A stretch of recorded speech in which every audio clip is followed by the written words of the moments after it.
Sampean kepengen dadi wong bungah enggak? Pengen enggak? Pengen hatinya selalu riang gembira enggak?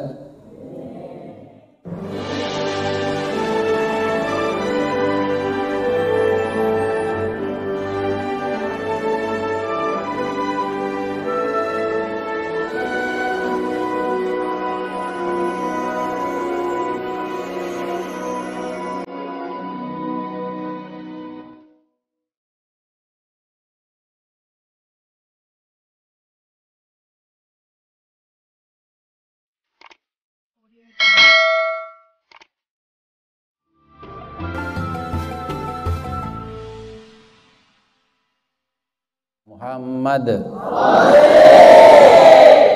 Allah berikan yang pertama adalah hati kita dikasih cahaya yang terang oleh Allah sehingga hilanglah semua kegelisahan dalam kehidupan manusia.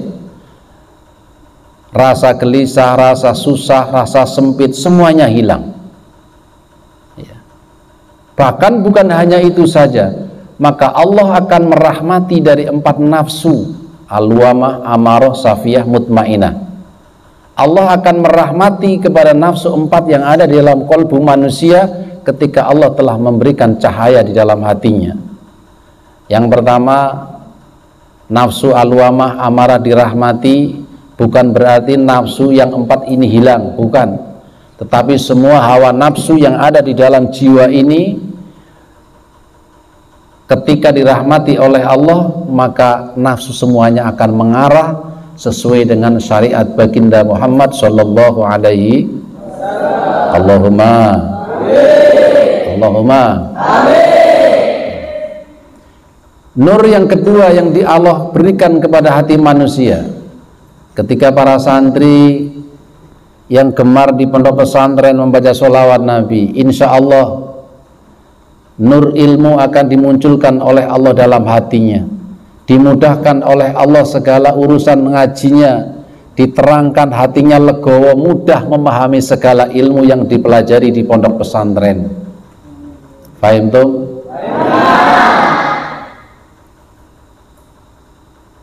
Bukan hanya ilmu yang sampean pelajari di pesantren, semua dalam kehidupan ini sampean akan bisa mengambil hikmahnya jika hati kita semuanya telah diberikan nur oleh Allah Subhanahu wa ta'ala.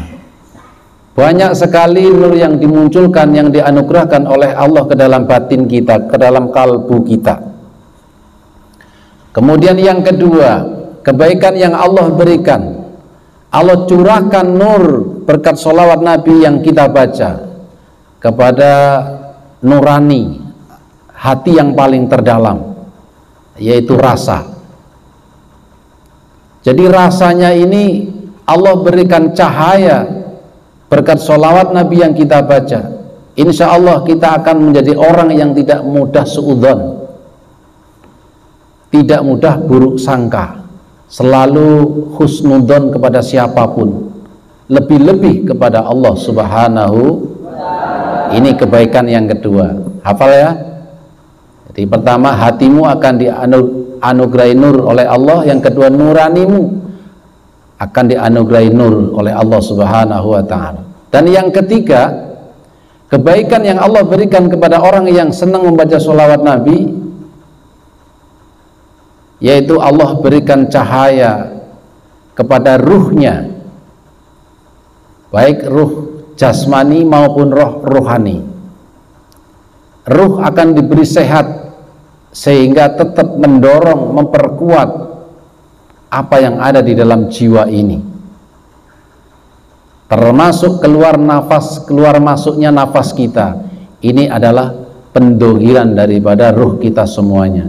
Insya Allah Allah akan diberkati berkat sholawat, nafas kita semuanya akan diberi kesehatan oleh Allah Subhanahu wa ta'ala. Yang keempat, Allah akan anugerahkan cahaya di dalam akalnya. Orang yang gemar membaca sholawat Nabi, ketika akal dikasih cahaya oleh Allah, maka orang ini akan mampu mempertimbangkan, membedakan mana yang benar dan mana yang tidak benar. mana yang haram dan mana yang tidak haram, mana yang Allah perbolehkan dan mana yang Allah tidak perbolehkan. Ini cahaya akal. Bahkan orang ini mampu mengambil hikmah dari sebuah kejadian apapun. Dikasih sakit, dia mampu mengambil hikmahnya. Dikasih miskin, dia mampu mengambil hikmahnya. Dikasih kaya juga mampu mengambil hikmahnya. Dicaci orang, dihina orang, dibully orang, mereka mampu mengambil hikmahnya. Sehingga mereka ketika mengalami hal-hal yang seperti ini, dia tidak pernah akan merasa risau, tidak pernah akan merasa susah, karena dia mampu melihat di balik kejadian. Ini akal. Maka akal adalah sebagai qadhi, seorang penghulu. Akal ini sebagai hakim, memutuskan segala perkara daripada keinginan nafsu-nafsu manusia yang ada dalam jiwanya. Makanya orang kalau akalnya sudah dibangkitkan oleh Allah dengan cahaya, orang ini akan menjadi orang yang bijak, orang yang arif terhadap situasi dan keadaan, dan mereka mampu mengontrol dirinya, sehari-hari bisa mengontrol. Karena apa? Akal sehatnya berjalan, dirahmati oleh Allah Subhanahu wa ta'ala berkat membaca sholawat Nabi. Ini yang keberapa? Yang keempat. Yang kelima,